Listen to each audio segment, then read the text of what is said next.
बाबू कुशेश्वर बाजार, कुशेश्वर बाजार, कुशेश्वर बाजार।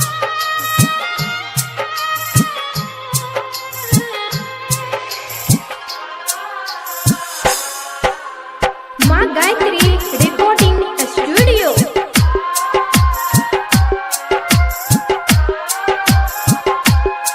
अपन पियावा संग ने बैठी है बरमाला के स्टेज पे गे जान। अपन पियावा संग ने बैठी है बरमाला के स्टेज पे, नहीं तो जोहर खा के मरबो शादी के तोहरा डेट पे गे जान। अपन पियावा संग न बैठी है बरमाला के स्टेज पर, न त जहर खा के मरबो शादी के तोहरा डेट पर के जान।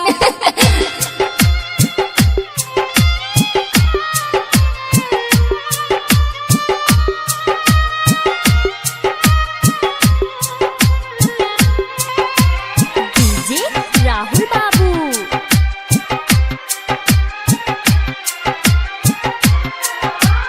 कुशेश्वर बाजार, कुशेश्वर बाजार।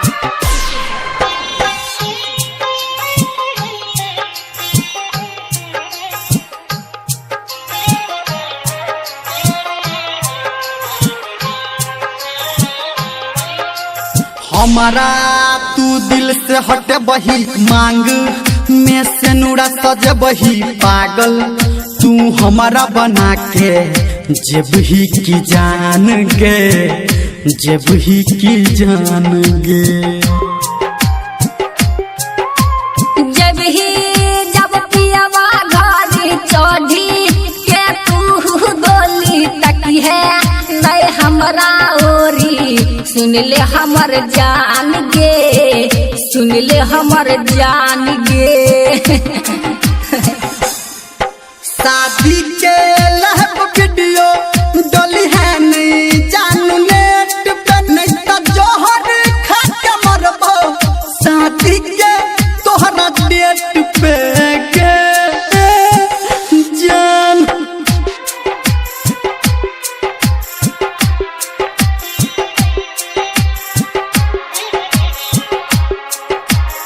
अभी आप सुन रहे हैं सावरिया म्यूजिक।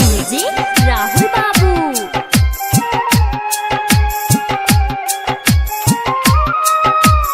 कुशेश्वर बाजार, कुशेश्वर बाजार। तोरा पे रहो आशा झूठा, तू दिल ही दिलासा गम के चढ़ेल तू नासा, सुन ले हमर जान गे, सुन ले हमर जान गे। धर्मिंदर से कल ही शादी रोहित के घर उजारी, दिल पर चल लही यारी, सुन ले हमर जान गे, सुन ले हमर जान गे। हमर नाम भूल गई है जाके तू कोहबर गे,